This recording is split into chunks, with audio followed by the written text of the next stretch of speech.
সুপ্রিয় দর্শক, আসসালামু আলাইকুম। আসলে দেখেন, আমাদের বাংলাদেশ যে মানচিত্রে ৫৬,০০০ বর্গ মাইলের যে বাংলাদেশ, ৬৮,০০০ গ্রাম, এখন বর্তমানে ৮৭,০০০ গ্রাম বাংলা। দেখেন, আমাদের এই বাংলাদেশ এক সময় ভারতের কাছে জিম্বি ছিল।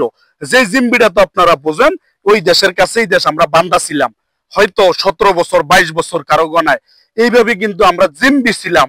কিন্তু দেখেন, ডক্টর ইউনূস, তাকে স্যালুট জানাই, প্রধান দেশের উপদেষ্টা।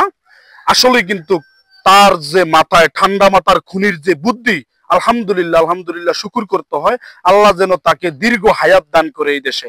দেখেন, বাংলাদেশটারে যে অত্যাচার মাঝে মাঝে মাঝে মাঝে করতো এই মোদী সরকার, দেখেন এই মোদী সরকার এই কয়দিন আগেও আমাদের দেশে, আমাদের সীমান্তে আইসা আমাদের লোক ধরিয়া নিয়ে যাবে, লোকেরা ধরিয়া নিয়ে যায় ভারতের বিজিএফরা। হয়তো আমাদের বাংলাদেশের যে বিজিএফ ছিল, যে অভিজ্ঞতা বিজিএফ ছিল, তাকে আমি স্যালুট জানাই। তার বাড়ি ভোলা জেলার চরপেশন উপজেলায় আবু বক্করপুর ইউনিয়নে। তাকে অসংখ্য ধন্যবাদ জানাই।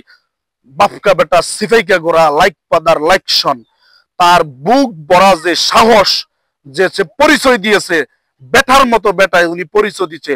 সে কি করছে, ভারতের বিজিএফ কে সীমান্তে দইরা রাখছে, ডাইরেক্ট রানে পাড়া দিয়া তাকে দইরা রাখছে। সে এই দেশ থেকে আমাদের লোক দইরা নিয়ে চলে যাওয়া ধরছিল, কিন্তু সীমান্তে যে কড়া নির্দেশের কারণে, ডক্টর মোহাম্মদ ইউনূসের নির্দেশ ছিল, তাদেরকে রেহাই দেওয়া হবে না। ঠিক সে আমাদের বাংলাদেশ বিজিএফ এর কাছে মাপ চাইছে, শেষ পর্যন্ত ক্ষমা চাইছে, তাকে তারপরেও রেহাই দেওয়া হয়নি। দেখেন, আর যদি এর আগের পূর্বের সরকার হতো এই দেশে, তাহলে কেন আমাদের ওই বিজিএফ এর যে কর্মকর্তা ছিল, তাকে কেন সীমান্ত থেকে গুলি করে উড়িয়ে দেওয়া হতো, তার জীবনটা ধ্বংস করে দেওয়া হতো, কিন্তু হয়তো তার জীবনটা আর ফেরত আসতো না। কিন্তু ডক্টর মোহাম্মদ ইউনূসের যেই আমলটা এখন চলতেছে, কিন্তু ধন্যবাদ বাংলাদেশের এই বিজিএফ এর কে, কারণ এই সাহসের কারণে আজকে ভারত আমাদের বাংলাদেশে আর আক্রমণ করতে পারে না।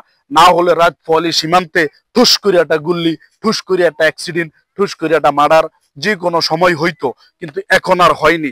দেখেন, এরকম বুক ভরা সাহস লাগবে। যারা সৈনিক, যারা ডিফেন্সে চাকরি করেন, তাদেরকে আমি স্যালুট জানাই।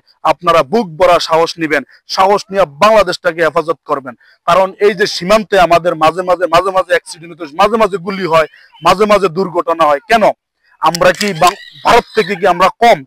যে আমরা বাংলাদেশে আমরা যে ১৫২টা রাষ্ট্রের সাথে জড়িত, যে আমরা জাতিসংঘে, আমরা জাতিসংঘের সাথে আছি, কিন্তু ভারতও জাতিসংঘের সাথে। আমাদের কেন ভারত আক্রমণ করব, আমাদের কেন ভারত গুলি করবে?